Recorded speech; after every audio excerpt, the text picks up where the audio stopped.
Your next friend on Facebook may be no friend at all. Local 6 has found out financial companies are using Facebook to collect debts. And they are contacting your friends and family for help. Consumer editor Stephen Cooper found one case that could rein in the collection industry.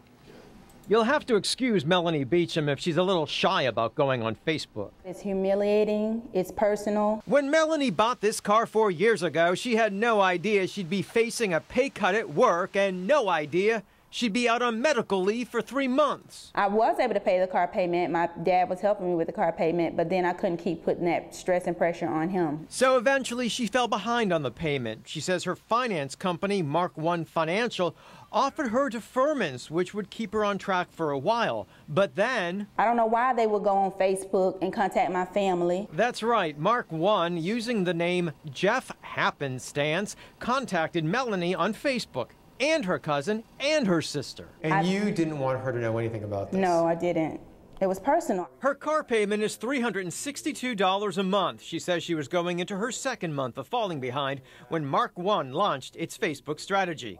Mark One, which declined to talk about her case specifically, agreed to talk about its use of Facebook, claiming that these days, some people in financial trouble have to give up their phone service, that Facebook is just another way to reach them. It sounds like you're saying you only use this method if you can't reach someone by phone. That is a fact. But Melanie has a phone. In fact, agents from Mark One have used it to send her various text messages and, yes, to call her. At most, how many times in one day have they ever called? Probably 20.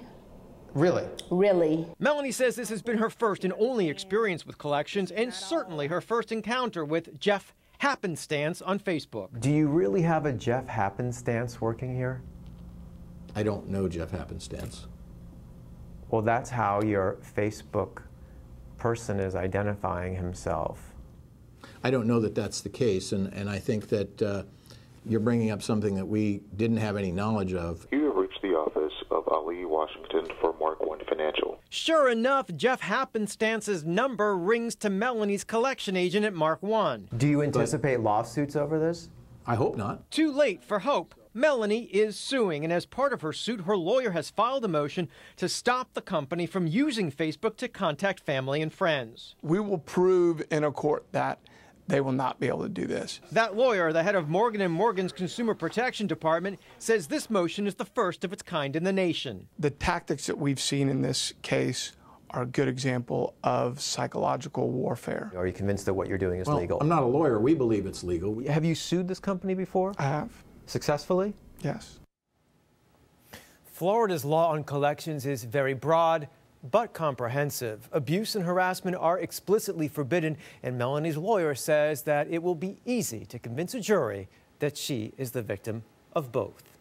Well, Stephen, if this is becoming a trend, are there ways for people to protect themselves on their social networking site?